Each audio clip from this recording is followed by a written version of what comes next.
End-of-the-world cinema was supposed to create a luxurious, unique experience, but instead it became a ghost of a dream. Rows of crumbling seats, a skeletal projection booth, and a silence so cinematic it hurts. What happened to this place, and can it ever be rebuilt? Right in the middle of Egypt's Sinai Desert, a 700-seat outdoor cinema, framed by the raw majesty of Egypt's natural landscape. A place where one might sit beneath the desert stars and watch Jurassic Park, the wind howling across the dunes like the roar of a T-Rex. Frenchman Din Edel, a former drama student and actor with a wild vision, dreamed it up in the late 1990s. His goal was to prove that tourism didn't have to be destructive, that nature and cinema could coexist. By all accounts, Edel believed he had secured the necessary permits. With funds from a group of French investors and a head full of idealism, he trucked in the seats, a steel projection booth, and even a generator powerful enough to run the setup. He named it the Seventh Art Cinema, a nod to the poetic title once given to film as the seventh art form.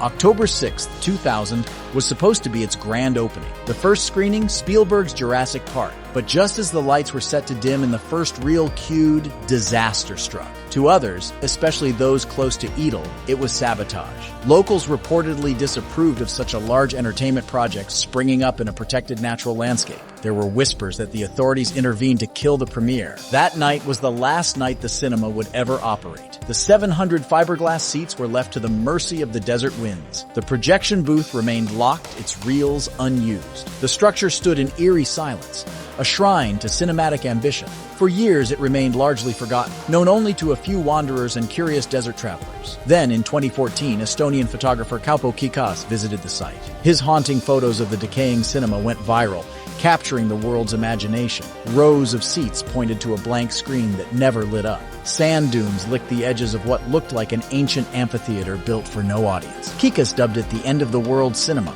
a name that stuck. The photos brought fame, but not protection. In the years that followed, the site was vandalized and looted. Visitors reported that chairs were ripped from their bolts and hurled across the sands, as if in protest of dreams that dared to bloom in barren places. Google Maps still marks its remains. Satellite images show symmetrical lines of seats, eerily orderly amidst chaos. Adventurous tourists occasionally braved the terrain for a glimpse. But in 2018, the Egyptian government officially shut down access to the site, citing preservation concerns and safety issues. Despite its isolation, the end-of-the-world cinema became a global symbol of what might have been. For cinema lovers, it was the ultimate bucket list screening room that never screened a thing. For dreamers, it represented how creativity collides with bureaucracy, politics, and the unrelenting reality of place. Some theorists point to deeper cultural tension.